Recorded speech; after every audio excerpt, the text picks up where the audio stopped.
자, 우리 옆에 분들과 다시 한번 인사하겠습니다. 오늘 정말 잘 오셨습니다. 자, 은혜 받기 원합니다. 네, 감사합니다. 오늘도 이 각박한 세상에서 하루하루 사시느라고 참 고생 많으셨는데요. 자, 오늘 이 자리에 참석한 저와 여러분들의 10년 가운데 주께서 허락하시는 평안과 기쁨이 함께 하시기를 주님의 이름으로 축복합니다.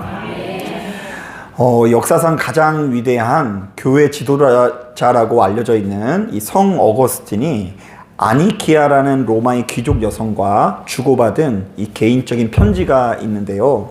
자, 어거스틴은 바로 이 편지를 통해 자신이 제대로 된 기도 생활을 하고 있는지 잘 모르겠다. 지금 나는 기도를 하고는 있지만 이 기도가 제대로 된 기도인지 모르겠다라고 생각하는 아니키아에게 기도에 관한 가르침을 크게 4가지로 제시합니다. 자, 먼저 첫 번째, 우리가 이 세상에서 엄청난 복을 누리고 있을지라도 자기 자신을 외로운 존재라고 생각을 해야 기도가 잘 됩니다.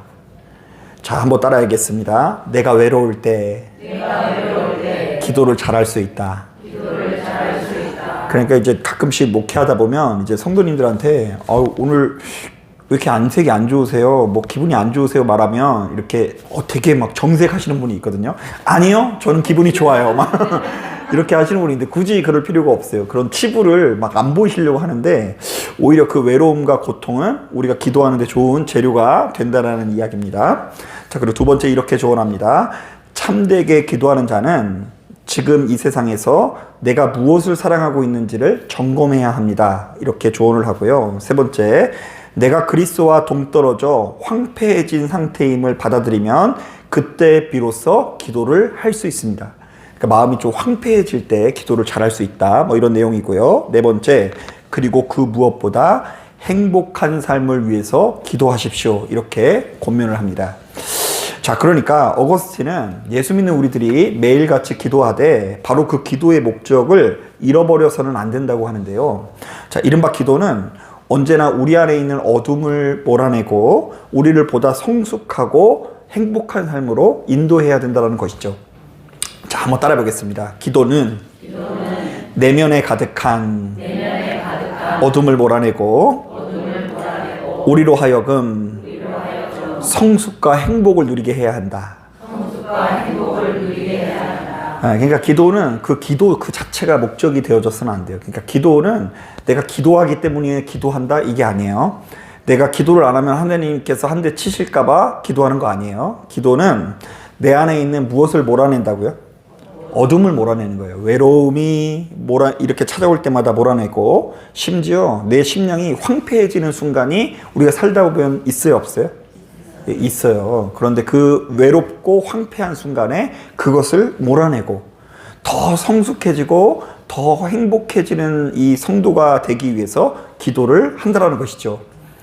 자, 이런 점에서 오늘 우리가 읽은 본문도 굉장히 중요한 메시지를 담고 있는데요. 자, 사실 이 히스기야는 솔로몬이 죽은 이후에 이스라엘에 세워진 약 40여 명의 왕 중에 이 가장 뛰어난 왕으로 손꼽히는데요. 특히 열왕기하 18장 5절을 보면 여호와를 의지하는 그의 태도가 전무후무했다라는 기록이 있어요. 그러니까 전에도 히스기야 왕 같은 사람이 없었고 후에도 히스기야 왕 같은 사람이 없었다. 자, 그러니까 히스기야가 다른 것은 몰라도 누구를 붙들고 의지하는 힘이 세다고요? 하나님을 붙들고 의지하는 힘이 셌다고 추측을 해볼 수 있어요. 자, 실제로 그는 툭하면 기도의 자리로 나가서 사생결단을 하는데요. 자, 아수르의 사네립 왕이 쳐들어오니까 이제 그 모든 것을 뒤로하고 기도의 골방을 가지고 씨름을 합니다. 자, 그런데다가 자신의 육체에 죽을 병이 찾아왔을 때도 어디 가서 무엇을 하죠? 성전에 가서 기도하는 장면을 보게 됩니다. 자, 그리고 그들은 그렇게 기도의 자리를 찾을 때마다 엄청난 응답을 받게 되죠. 자, 그런데 오늘 우리가 읽은 본문을 보면 참 희한하게도 지금 히스기야는 기도의 사람이라고 했죠. 그렇게 기도를 많이 하던 히스기야가 아주 치명적인 실수를 반복하는데요. 자, 바벨론의 왕 브로닥 발라단이 히스기야가 병들었다는 소식을 듣고 그에게 편지를 보내고 예물을 보내자 히스기야가 어떤 반응을 보였다고 하죠? 자, 우리 다 같이 13절을 총기 있게 한번 읽어보겠습니다. 13절 시작. 히스기야가 사자들의 말을 듣고 자기 보물고의 금은과 향품과 보배로운 기름과 그의 금기고와 창고의 모든 것을 다 사자들에게 보였는데 왕궁과 그의 안에 있는 모든 것 중에서 히스기야가 그에게 보이지 아니한 것이 없더라. 자, 계속해서 15절도 한번 읽어볼게요. 15절 시작. 이사야가 이르되 그들이 왕궁에서 무엇을 보았나이까 하니 히스기야가 대답하되 내 궁에 있는 것을 그들이 다 보았나니 나의 창고에서 하나도 보이지 아니한 것이 없나이다 하더라. 자, 성경은 거듭해서 히스기야 왕이 바벨론의 사자들에게 모든 것을 다 어떻게 했다고 하죠? 보여줬다고 하고 보이지 않은 것이 없다라고 하는데요. 자, 이때 보다라는 말은요, 원어상으로 라라고 하는데요. 자, 이것은 보다라고 번역할 수 있지만 즐기다 내지는 기뻐하다라는 뜻이 있는데요. 자, 그러니까 히스기야가 단순히 바벨론 사자에게 자신의 내탄고를 보여준 것이 아니라 지금 히스기야가 너무 이 부유하니까 도취된 거예요. 지금 이 창고를 열어보니까 가진 게 많다 적다? 네, 많다. 너무 많으니까 풍요로움에 도취돼서 그것을 마음껏 자랑하는 장면인데요. 결국 이사야는 바로 이런 히스기야에게 아주 비참한 예언을 남기게 됩니다. 왕이시여, 오늘 다 보여줬습니까? 이 일로 인해서 이스라엘은 이제 바벨론에 의해서 멸망하게 될 것이고 그들은 우리들이 가진 것을 보고 욕심을 부리게 될 것입니다. 그래서 그들이 사력을 다해서 침공을 할 때 우리들은 다 무너지고 심지어 왕의 후손 중에 누군가는 바벨론에서 환관이 될 겁니다. 이거 비참한 최후를 말하는 거죠. 자, 그런데 제가 진짜 황당한 것은 이러한 예언을 듣고 난 다음에 히스기야가 보인 반응인데요. 자, 이런 얘기를 들으면 여러분 별로 안 좋은 예언이잖아요. 그런데 히스기야가 뭐라고 하는지 우리 19절 말씀 다시 한번 천천히 읽어볼게요. 19절 시작. 히스기야가 이사야에게 이르되 당신이 전한 바 여호와의 말씀이 선합니다 하고 또 이르되 만일 내가 사는 날에 태평과 진실이 있을진데 어찌 선하지 아니하리요 하니라. 여러분 이게 무슨 말인지 아시겠어요? 히스기야가 그래도 자신의 목숨이 붙어있는 동안은 평화와 안전이 지속된다라는 생각으로 이사야의 끔찍한 예언에 아멘으로 화답했다라는 거예요. 자, 그러니까 유다 왕국은 망하긴 망하겠지만 누구만 아니면 된다고요? 예, 나만 아니면 된다라고 하면서 화답하고 있으면서 하나님께서는 참 좋으신 분입니다. 이렇게 하는 장면이라고 볼 수 있어요. 자, 그러니까 저는 열왕기야 18장부터 20장이 이제 히스기야 말씀인데요. 히스기야에 관한 이 내용을 한 호흡으로 읽어보면 이 부분이 이 반전이 아닌 반전이에요. 자, 여러분 지금까지 어떤 내용이 있었죠? 18장 히스기야는 그 누구보다 하나님을 의지했다. 전무후무하게 하나님을 의지했다. 대단했죠. 자, 19장 아수르가 침략을 하니까 이 히스기야가 뭘 했다고요? 기도해서 결국 승리했다. 자, 20장 죽을 병에 걸린 히스기야가 다른 거 안 하고 뭐 했다? 기도했더니 그 병을 하나님께서 고쳐주셨다. 자, 여기까지 읽었을 때는 그가 정말로 대단한 기도의 사람인 것처럼 느껴지지 않습니까? 자, 그런데 이렇게 놀라운 기도의 사람이 그 끝이 좋지를 못해요. 특별히 우리들은 12절에 나오는 그때에 라는 단어에 동그라미를 쳐야 하는데요. 자, 이것은 하나님께서 히스기야의 기도를 들어주사 그의 생명이 연장되고 심지어 태양의 궤도가 완전히 바뀌게 되는 그런 표적이 나타나게 되는데 바로 그 놀라운 표적이 나타나는 그때를 의미하는데요. 히스기야는 바로 이렇듯 대단한 표적을 목격하는 바로 그때에 이상해졌다라는 것입니다. 자, 괜히 흥분해서 바벨론의 사자들에게 자신의 부유함을 자랑하고 자신의 나라가 멸망한다라는 소식을 듣고도 그래도 나 때는 일어나는 일이 아니니까 참 다행이다, 뭐 이런 종류의 이야기를 한 것입니다. 자, 바로 이런 관점에서 앞서 언급한 이 어거스틴의 조언이 너무나 크게 공감이 되는데요. 자, 예수 믿는 우리들은 매일같이 기도하되 그 기도의 목적을 잃어버려서는 안 됩니다. 자, 그러니까 그냥 멍하니 앉아서 어제 하던 대로 이 계속해서 입에서 중얼중얼 거리면 그게 기도라고 생각하는 경우가 많이 있거든요. 자, 여러분 지금 혹시 식사 안 하고 계신 분 계세요? 아, 다 하고 오셨어요? 제가 어디서 들어보니까 너무 배고프게 예배를 드리면 안 된대. 왜 그러냐니까 목사님이 자꾸 말이 길어질 때마다 신경질이 난대요. 첫째로, 둘째로, 셋째로, 마지막으로, 결론은 막 이렇게 얘기하니까 막 갑자기 막 성질이 막 나가지고 너무 힘들다고 하더라고요. 자, 우리는 그냥 와가지고 예배를 드리니까 오늘은 출석 도장을 찍었다. 오늘은 어제 기도했던 대로 랄랄라로 시작해서 랄랄라로 끝났으니까 기도를 충분히 했다. 이렇게 생각할지 모르겠지만 기도의 목적은 그런 것이 아니에요. 출석부 찍듯이 하나님 오늘 내 기도를 들으셨죠? 이게 아니라요. 이 기도는 항상 내게 있는 어둠을 몰아내고 보다 성숙한 삶으로, 어제보다 더 나은 삶으로, 어제보다 더 행복한 삶으로 우리를 인도하는 경험을 누려야 한다는 것입니다. 자, 사실 예수 믿는 우리들도 엄연히 따졌을 때 기도의 중요성을 다 알고는 있어요. 그런데 그 기도의 그 이해도 자체가 여기에 머물러 있는 경우가 많이 있습니다. 저도 이제 일평생 여기에 매여 있는 경우가 많았는데요. 내가 기도할 때는 잘 풀리고 기도를 안 했더니 어떤 어려움이 찾아오게 된다. 기도하는 그 자체의 맛을 누리지 못하고 외로움이 해결되거나 황폐함이 해결되는 것이 알지 못하고요. 내가 정말로 주님을 가장 강렬한 모습으로 붙들고 의지할 때에 여러 가지 문제가 해결될 것을 기도하는 그런 종류의 기도만 한다는 것입니다. 하지만 예수 믿는 우리들은 그와 동시에 지금 나의 기도 생활의 방향성을 냉정하게 점검할 수 있어야 되는데요. 그렇게 열심히 기도하는 나는 바로 그 기도 생활을 통해서 무엇을 몰아내고 있고 얼마나 성숙해지고 있으며 우리의 삶이 얼마나 풍요로워지고 있는지를 수시로 점검해 봐야 한다라는 이야기입니다. 여러분 창세기 4장을 보니까 참 재밌는 이야기가 나오는데요. 가인과 아벨이 하나님께 제사를 드리는 장면이 나옵니다. 자, 가인은 그래서 땅의 소산을 하나님께 드리고 아벨은 양의 첫 새끼와 기름을 드립니다. 자, 그런데 이게 웬일입니까? 하나님께서 가인의 제물은 어떻게 하시죠? 받지 아니하시고 아벨이 드린 제물만 받으시는 겁니다. 자, 그러면 우리들이 생각에는 눈앞에서 하나님께서 정말 살아계시구나 하면서 더더욱 충성할 것 같죠? 안 그러세요? 전혀 그런 거는 꿈도 안 꾸세요? 그 하나님께서 눈앞에서 그 제물을 얘가 드릴 때는 그냥 내버려 두시고 제가 드릴 때는 그거를 갑자기 불살라가지고 가져가시는 거예요.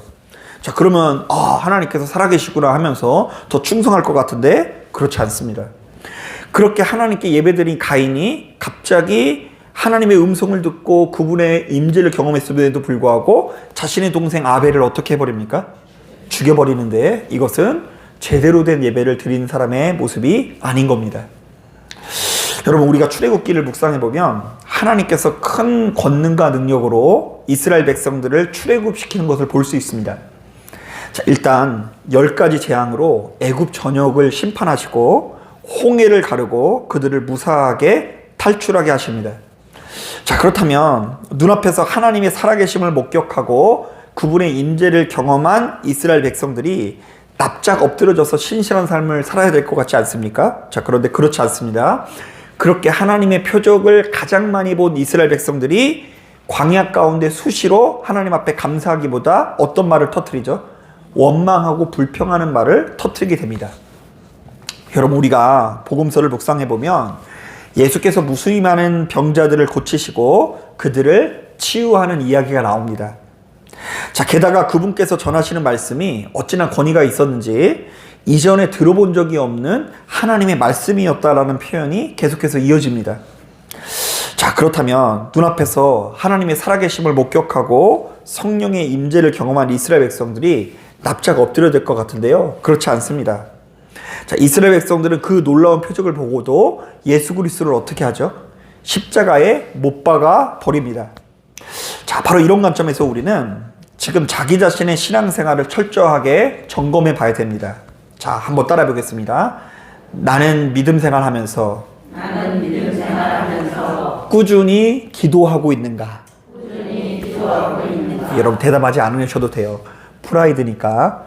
이 교회에 나올 때 말고 평상시 집에서 꾸준히 기도하는 삶을 사시는 것 같으세요? 네, 속으로 생각하시니까 진짜 속으로 생각하시면 돼요. 네, 여러분 잘 생각해 보세요. 집에 가서 진짜 기도를 좀 하세요? 하시는 거 저는 하실 줄로 믿습니다. 자, 그런데 이제 그것은 오히려 간단한 문제고요. 또 한 가지 더 점검해 볼 것이 있어요. 한번 따라해 보겠습니다. 나는 기도의 맛을 보고 있는가? 네, 여러분 기도가 맛있게 느껴지는 순간이 있으세요? 네. 근데 저도 이제 어느 순간에 이제 늘상 저는 직업 자체가 이제 기도하는 그런 것이랑 연결되지 않습니까? 그러니까 이제 뭐 이런 것들은 좀 느낄 때가 많아요. 뭐냐면 늘상 매일같이 예배 드릴 때는 조금 기도한 것 같은데 30분이 훌쩍 지나가고, 그리고 이제 하루나 이틀밖에 안 빠졌는데도 불구하고 어쩌다가 이렇게 기도하고 나서 기도를 엄청 한 것 같고 막 열방을 위해서 기도했는데 5분밖에 안 지난 거예요. 그래가지고 그럴 때 내가 기도 생활을 좀 꾸준히 해야 되겠구나, 내가 좀 녹슬었구나, 이게 기도의 통로가 좀 막힌 거 아닌가, 이거 확실히 이게 매일같이 기도하면서 부단히 갈고 닦아야 되는구나, 이런 것을 좀 느끼는데요. 그런 거 말고 이 기도하는 것이 정말로 맛있어가지고 기도 안 할 때 내가 황폐한 거예요. 외로운 거예요.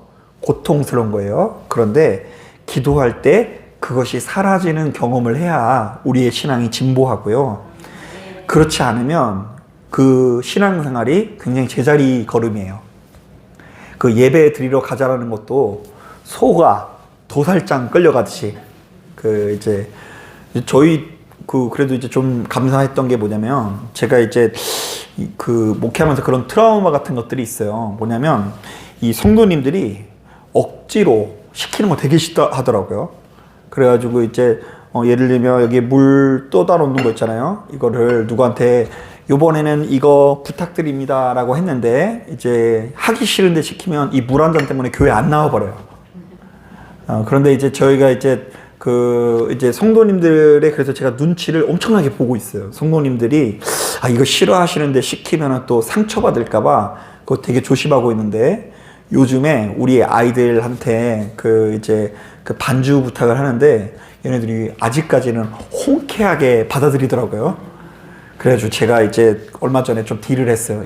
얘야, 이번에 왔으니까 아빠가 한 번 이렇게 오면은 용돈을 좀 줘줄게. 이렇게 막 얘기를 막 하기도 하는데, 아니야, 그거 괜찮아, 이렇게 얘기해 주는 것이 참 고맙게 느껴지더라고요. 근데 이제 아니야, 괜찮아 이래 놓고서 우리 태성이는 또 아빠 입금을 안 했더라,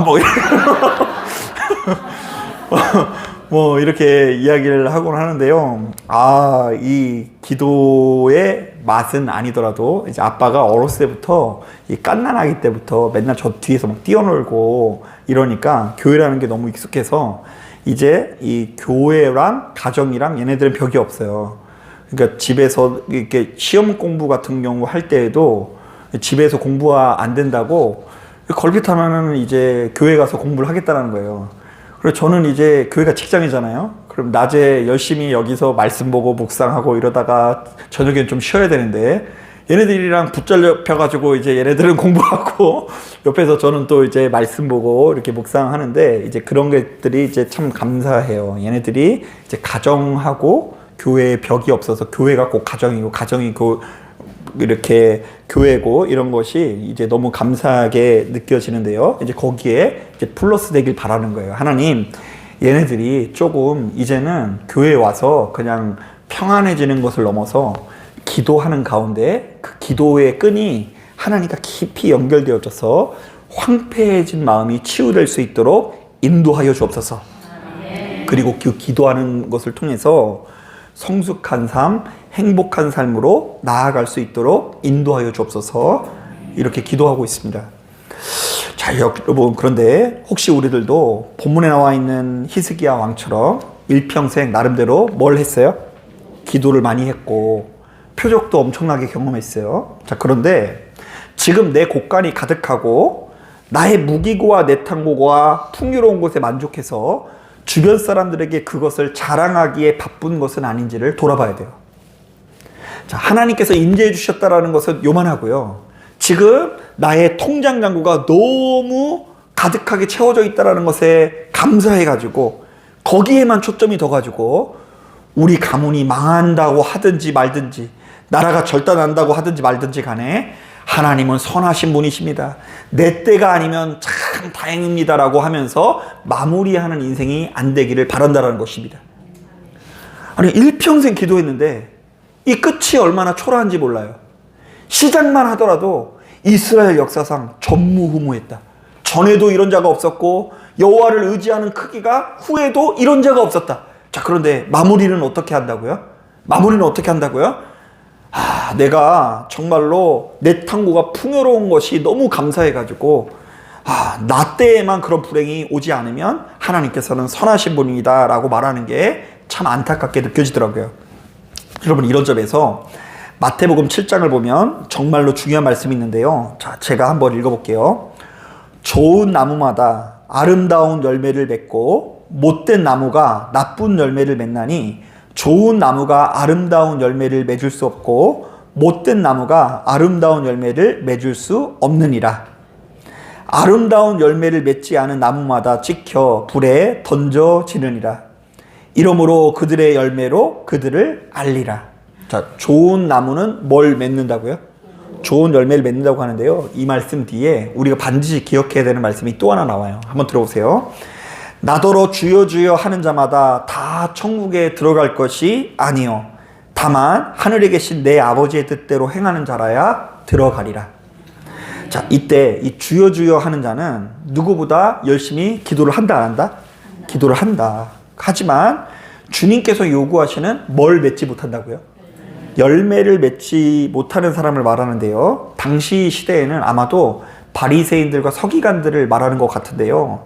안타깝게도 이들은 천국에 들어가지 못한다고 말합니다. 자, 나더러 주여 주여 하는 자마다 천국에 들어가지 못하고 좋은 열매를 맺는 자마다 들어간다. 기도는 반드시 뭘 맺어야 된다고요? 열매를 맺어야 된다라고 하면서요.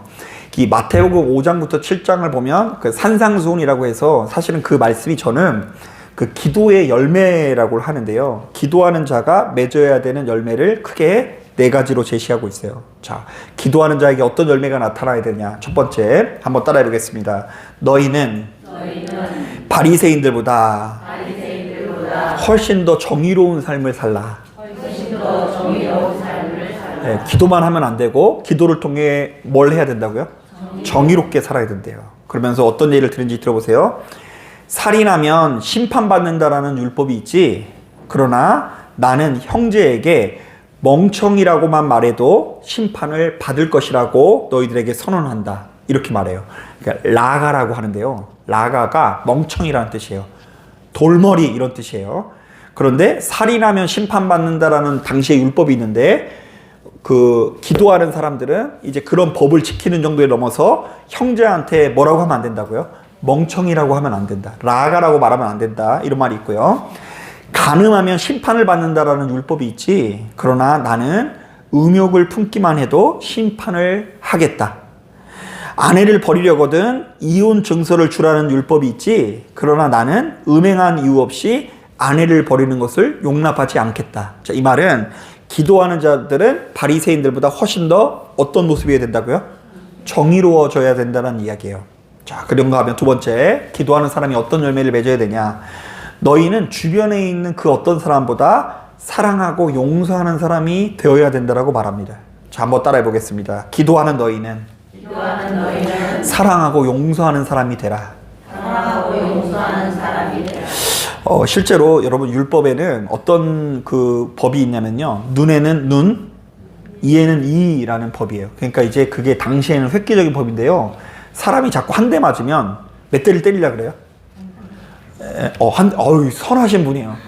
사람이 한 대 맞고 한 대 때리면 선한 분인데 자꾸 보복을 더 강하게 하는 그런 게 있어서 이 보복의 악순환을 끊기 위해서 당시적으로서는 획기적인 법을 나왔는데 눈에는 눈, 이에는 이. 너희가 받은 만큼 상대에게 보복하라는 법이 율법에 있었어요. 자, 그러나 나는 너희에게 전혀 새로운 명령을 하겠는데 누구든지 내 오른편 뺨을 치면 왼뺨도 돌려대며 속옷을 달라고 하면 무엇까지 돌려보내줘라? 겉옷까지 줘서 보내라. 누군가 찾아와서 오리를 같이 가자고 하면 너희는 몇 리를 동행해줘라? 10리를 동행해줘라. 내 이웃을 사랑하고 원수를 미워하라는 율법이 있지, 사람을 가려사기라고 하라는 율법이 있었어요. 그러니까 구약 성경의 율법은 사람을 가려사기는 율법이에요. 이웃한테는 잘해주고 원수는 어떻게 하라고요? 미워하는 게 구약의 법이에요. 그런데 주님께서 말씀하십니다. 너희는 원수를 사랑하며 너희를 박해하는 자를 위해서 기도하라.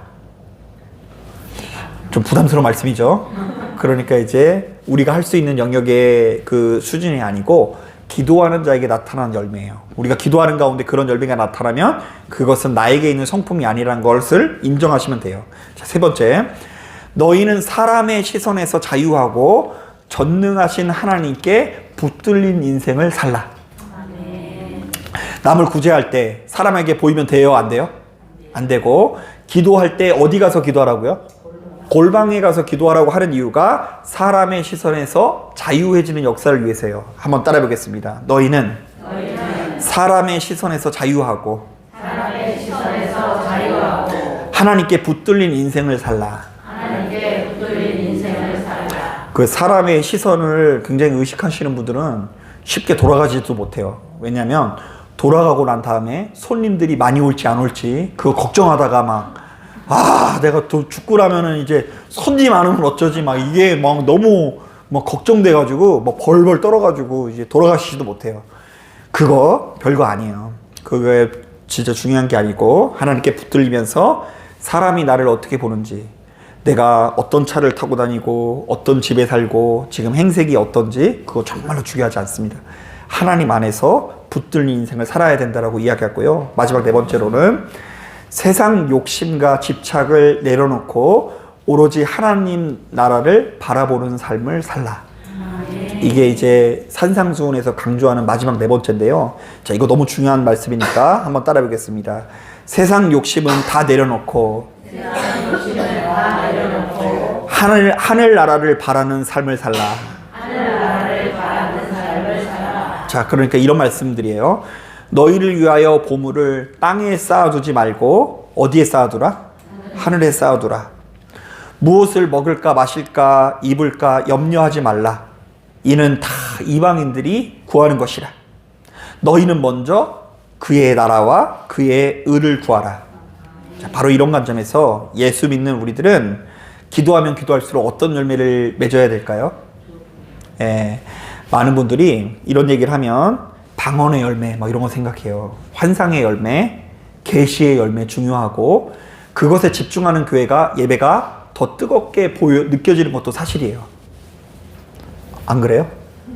우리가 기도할 때 이제 드럼 없는 교회는 이제 안 된다라는 공식 같은 게 있어가지고 드럼 치는 사람이 없어도 일단은 드럼부터 이렇게 쌓아놓고 보는 것이 이제 어떤 공식 같은 거예요. 그래서 이제 특히 이제 젊은 층 같은 경우에는 막 여기 뭐 베이스 기타도 한 대 있어야 되고 일렉 기타 같은 게 하나 있고 이러면서 예배 드릴 때 보면은 이제 젊은이들 예배 드리면 다 막 열방을 하나님께 드릴 것처럼 일어나서 예배 드리고 박수 소리도 우레와 같고 뜨겁고 방언하고 심지어 뭐 제가 사역했던 교회는 일부 청년들이 일어나가지고 막 손도 막 이렇게 해가지고 그게 인도인지 뭔지 모를 정도로 막 난리를 치고 하고 수련회만 했다고 하면은 뭐 수련회 장소 하나님이 보여주셨다고 해가지고 푸른 들판이 보인다 그러고 막 이렇게 이야기했는데 우리가 보았을 때는 눈에 보여지는 표적이 그렇게 클지 모르겠지만 기도하면 기도할수록 우리 주님께서 요구하시는 것은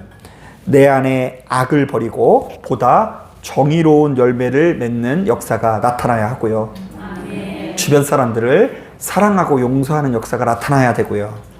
그리고 다른 사람한테 인정받는 것을 중요하는 그런 감옥에서 벗어나야 돼요. 사람의 시선, 사람한테 잘 보이려고 자꾸 집착하다 보니까 높은 곳에 올라가려고 하거든요. 거기서 모든 고통이 시작돼요. 그러면 몸에 너무 힘이 들어가기 마련이에요. 그렇게 살면 안 되고요. 하나님 안에서 오로지 세상 욕심과 집착을 좀 내려놓고 하나님의 나라를 바라는 열매가 나타나야 됩니다. 자, 그런데 제가 이런 얘기를 하면 꼭 저에게 찾아서 이렇게 묻는 분들이 있어요. 그렇게 말하는 목사님은 기도하는 가운데 그런 열매들이 나타나고 있습니까? 그렇게 말하는 목사님은 기도하는 가운데 그런 열매들이 나타나고 있습니까? 얼마 전에 이제 우리 아들이 그러더라고요. 아빠는 돈이 별로 안 좋아? 이렇게 얘기했던 것 같아요. 하나님의 나라만 바라보냐? 뭐 이렇게 들리더라고요. 그러면 제가 그분들에게 꼭 이런 말씀을 전합니다. 내가 이미 얻었다 함도 아니요. 온전히 이루었다 함이 아니라 오직 내가 그리스도 예수께 잡힌 바 그것을 잡으려고 달려가노라. 형제들아, 나는 아직 내가 잡은 줄로 여기지 아니하고 오직 한 일, 즉 뒤에 있는 것을 잊어버리고 앞에 있는 것을 잡으려고 표대를 향하여 그리스도 예수 안에서 하나님이 위에서 부르신 부름의 상을 위하여 달려가노라. 그러니까 여러분, 제가 전하는 말씀 듣고 자꾸 막 움츠러들거나 그렇게 살아갈 사람이 어디 있냐고 하면서 막 너무 부정적으로 하시면 안 돼요. 저도 다 그런다는 게 아니라요. 그냥 표대를 향해서 우리가 모두 다 어떻게 하고 있다고요? 달려가고 있는 것 뿐이에요. 자, 그런데 그 뒤에 보면 중요한 말씀이 있는데요. 이 말씀이 중요하니까 한번 들어보세요.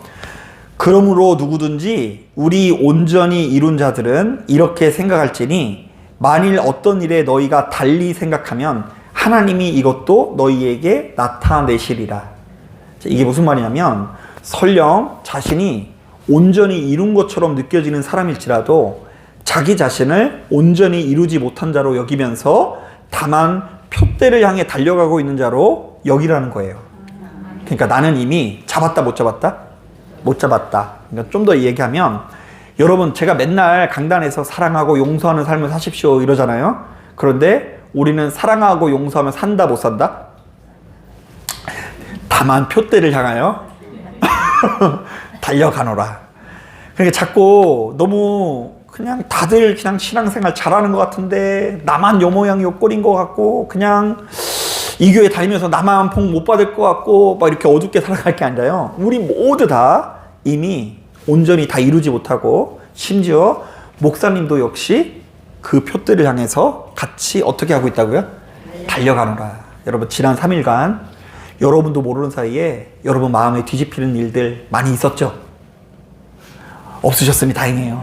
아멘 안 하시는 거 보니까 여러분 마음이 뒤집히고 속상하고 아까 말했던 그 4가지 그 열매에 그 반하는 마음들이 들 때마다 고통이 몰려오는 거예요.